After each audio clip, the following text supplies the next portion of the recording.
জানো, সবাই যখন কারো না কারোর সাথে ব্যস্ত তখন আমি শিখে গেছি একা থাকাটাই অনেক সুন্দর হতে পারে। হ্যালো অল মাই নাও ফেম, আমার নতুন একটি ব্লগে তোমাদেরকে অনেক বেশি ওয়েলকাম।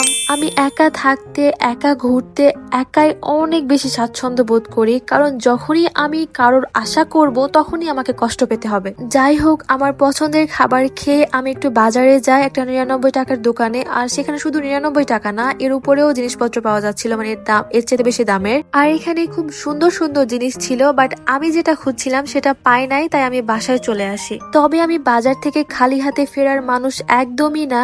আমি কি কি কিনেছি সেটা তোমাদেরকে দেখাচ্ছি। আগে আমি একটু স্কিন কেয়ার করে নিই। অনেকদিন ধরে গ্লোমিনাস আলট্রা গ্লো সোপ ইউজ করার পর আজকে ফাইনালি আমি তোমাদের কাছে সত্য রিভিউটা তুলে ধরবো। সত্যি বলতে, এটা ইউজ করার পর আমার ব্রনের দাগ এবং বাম্পস গুলো অনেকটাই কমে এসেছে এবং স্কিনটা আগের চাইতে অনেকটা হেলদি এবং গ্লোয়িং হয়েছে। এটা নর্মাল কোনো সোপ না, এটা তৈরি করতে 40 থেকে 45 দিন সময় লাগে, আর এতে রয়েছে মোরিঙ্গা। এটা শুধুমাত্র পাবে গ্লোমিনাস পেজে, এবং তাদেরকে তোমার স্কিনের প্রবলেম বলে সে অনুযায়ী তারা তোমাদেরকে প্রোডাক্ট দিবে। চলো এবার কি কি কিনেছি দেখাই। প্রায় মেয়েদের পছন্দের কিছু জিনিস আমি কিনেছি। আমি নিয়েছি পাকিস্তানি আনমোল কালির এই মেহেদিটা, আর এটা কোন করা ছিল অন্য কোণে, আর এটার কালারটা কি সুন্দর হয়েছে। আর নিয়েছি কিছু বিউটিফুল, একদম অনেক সুন্দর দেখতে কিছু নেইলস, যেগুলো নখে পড়লে অনেক সুন্দর লাগে। আর এই ইয়ার টপ গুলো দেখো কি কিউট। ফেক নেইলস গুলো নেইলসে লাগানোর পর দেখো কি পরিমাণে সুন্দর লাগছে আমার হাত।